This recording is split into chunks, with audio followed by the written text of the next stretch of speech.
Republicans, one of their scapegoats for the state of the economy is immigrants, and as such, they are turning up the pressure with more ICE raids this week, focusing on New Orleans and Minneapolis. Now, if you recall, Thanksgiving week, there was the very unfortunate shooting of a couple National Guard members in D.C. by a radicalized CIA-trained Afghan immigrant.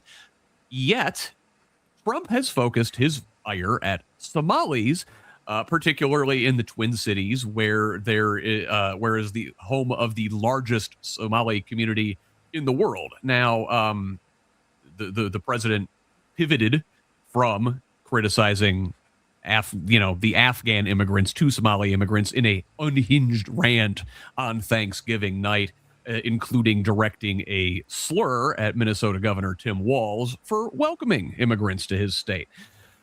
Now, it is not just the Somalis in the Twin Cities that have drawn Trump's ire. There is also a stepped-up immigration enforcement in New Orleans this week, something they're calling Operation Catahoula Crunch, aiming to make 5,000 arrests, a target that, according to the Associated Press, would require detaining more than just the worst of the worst, which is a term that Kristi Noem likes to use.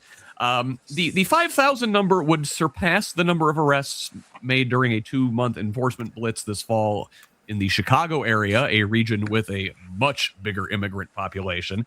And for the record, of those in Chicago that were arrested, only 15% had a criminal record.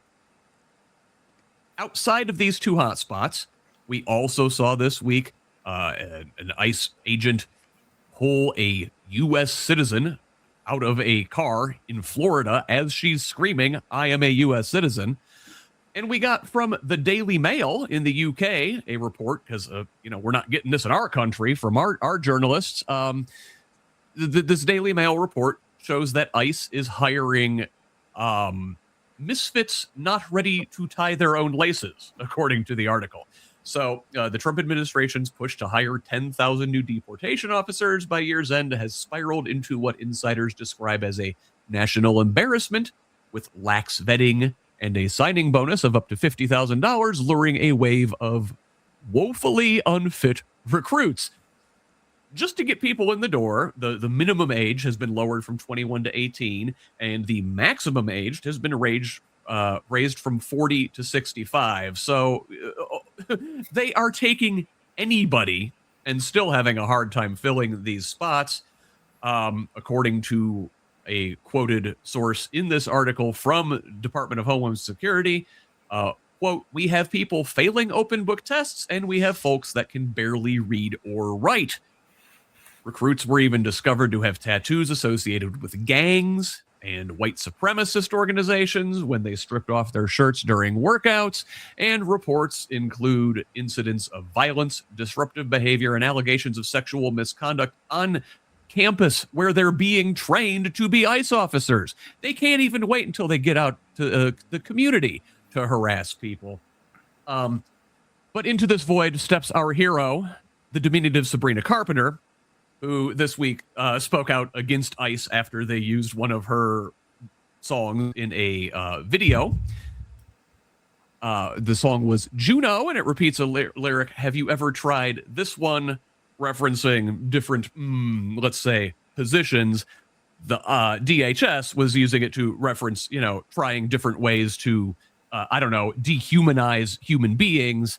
And after she criticized this, saying, quote, "This video is evil and disgusting. Do not ever involve me or my music to benefit your inhumane agenda," they doubled down Friday night, posting another ICE video with one of her clips from a recent Saturday Night Live appearance. Now, listen, we talk about Sabrina Carpenter to goose the algorithm here, but this thing is disgusting on all accounts.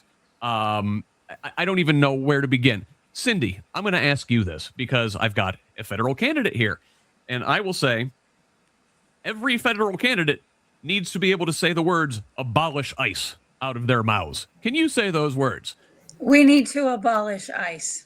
Yes, ma'am. Yes. I mean, at this point, if you have a pulse and a need to make your dreams of dehumanizing people and othering people true, then you're their candidate. And I think the root of fascism is dehumanization and othering of peoples to drive wedges between community. And it's more important now than ever that we come together as community. And it is really heartening to see people. I think it was I think it was Chicago, where people were just walking down the street. Maybe it was New York, walking down the street, going about their daily business, and they saw an ICE raid in process, and like the whole group of people that weren't together, it wasn't an organized protest, just naturally came together to start videoing and ran them off. And we're seeing this across the country where a community is taking over and saying, this is not okay. Due process is absent from this entire ICE set of protocols, and due process is what we are built on.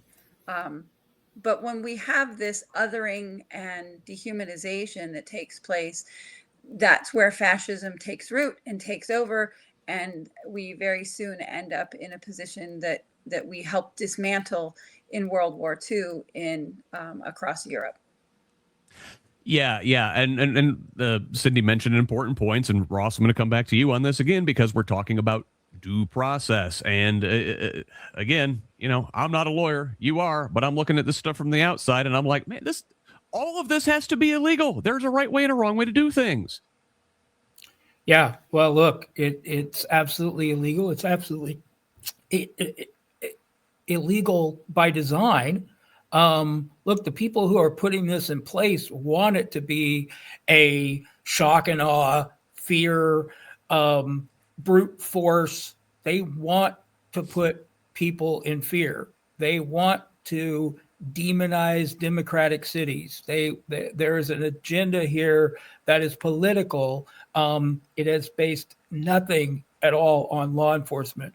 We have seen in Indiana, and I can tell you of specific cases where people charged with serious crimes have been, who are also undocumented, have been scooped up by ICE without any collaboration with the local prosecutor or the local police, who have literally come in and swept up someone who the prosecutor wants to hold accountable for their crimes.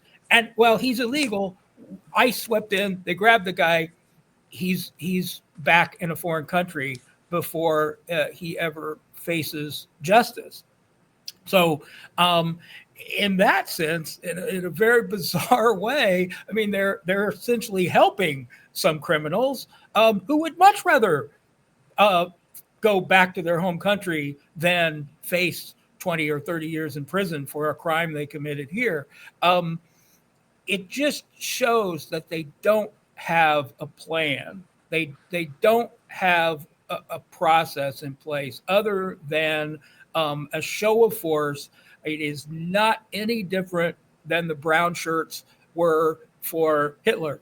It is not any different. It is the only difference is they are part of the government from jump. And they are designed to go into these communities without any concern for due process. And it dovetails a bit with what we were talking about earlier about police culture, in that, look, if the people at the top condone bad behavior, if you get promoted because you have bad behavior, if the culture of ICE is fascist, guess what? You're going to hire fascists, and they're going to act in a fascist way. And nobody should look at it and say, "Oh boy, these guys have really gone off the rails." They've somehow gone against. No, they're doing exactly what the president of the United States wants them to do. It's disgraceful. Yeah, and listen, Derek, we're going to talk about specifically military matters here in a second, related to Pete Hegseth. But, you know, again, it's the same thing, whether it's at the local level, you know, police shoot first, ask questions later. These ICE guys round people up, ask questions later, if at all, and are, you know, our Department of Defense bombing folks out of the Caribbean, asking questions later. It sounds like a culture of fascism just permeating into every level of our society, isn't it? Oh yeah, definitely. We're becoming very much a "do you have your papers" society. I mean, ICE is the SS. It's just call a spade a spade. Christy Nome is Himmler. And then say what you will about the great orange turd. So, yeah, there are enough people in this country to fight back, and we will do it. You know what? And I think we're gonna wrap a bow on that thing at the end and bring it full circle here.